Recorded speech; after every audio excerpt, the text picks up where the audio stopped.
আৰম্ভ হ'ল সোণাৰী মহাবিদ্যালয়ৰ সোণালী জয়ন্তী বৰ্ষ 1970 চনতে প্ৰতিষ্ঠা লাভ কৰা মহাবিদ্যালয়খনে আজি 50টা বছৰত ভৰি দিলে।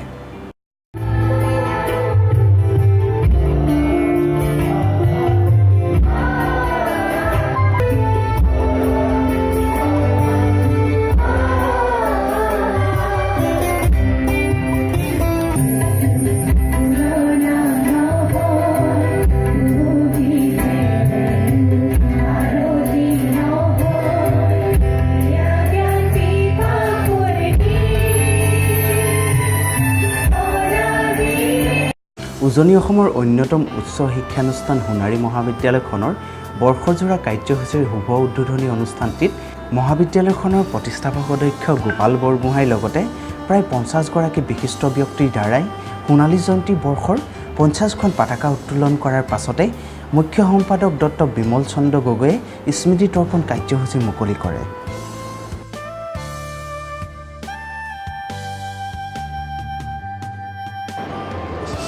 চৰাইদেউ জিলাৰ অগ্ৰণী উচ্চ শিক্ষাৰ অনুষ্ঠান সোণাৰী মহাবিদ্যালয়ে 50 বছৰত ভৰি দিছে আৰু এই 50 বছৰত ভৰি দিয়া উপলক্ষে সমগ্ৰ বছৰ জুৰি ভালেকেইটা আঁচনি আমি হাতত যুগুত কৰিছোঁ আৰু সেই আঁচনি অনুসৰি আজি শুভ উদ্বোধনী অনুষ্ঠান।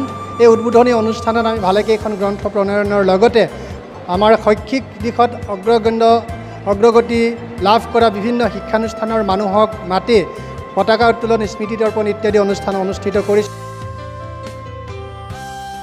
প্ৰাক্তন অধ্যক্ষ ৰবীন চন্দ্ৰ কোঁৱৰ, মাৰ্ঘেৰিটা মহাবিদ্যালয়ৰ অধ্যক্ষ বুধিন গগৈ, উপায়ুক্ত দীপক কুমাৰ সন্দিকৈ, সমাজকৰ্মী বাণী চাংমাই আৰু পুনাৰাম চাংমায়ে বৃক্ষৰোপণ কাৰ্যসূচী আৰম্ভ কৰাৰ পাছতে প্ৰতিষ্ঠাপক অধ্যক্ষ গোলাপ বৰগোহাঁইয়ে প্ৰাক্তন ছাত্ৰ ছাত্ৰীৰ ভৱনৰ লাই খুঁটা স্থাপন কৰাৰ উপৰিও চৰাইদেউ জিলাৰ উপায়ুক্ত দীপক কুমাৰ সন্দিকৈয়ে নৱনিৰ্মিত কেণ্টিনখনৰ উদ্বোধনী কৰে।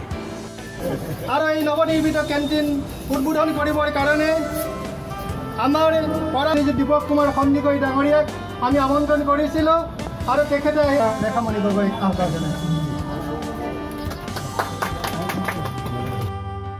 ইয়াৰ পিছতে এখনি মুকলি সভা আৰম্ভ কৰা হয় আৰু এই সভাখনত উপস্থিত থাকে ডিব্ৰুগড় বিশ্ববিদ্যালয়ৰ শৈক্ষিক পঞ্জীয়ক ডক্টৰ বিনোদ কুমাৰ বৰা, চৰাইদেউ জিলাৰ আৰক্ষী অধীক্ষক আনন্দ মিশ্ৰ, সদৌ অসম ছাত্ৰ সন্থাৰ সভাপতি দীপক কুমাৰ নাথৰ লগতে বহুকেইজন গণ্যমান্য ব্যক্তি।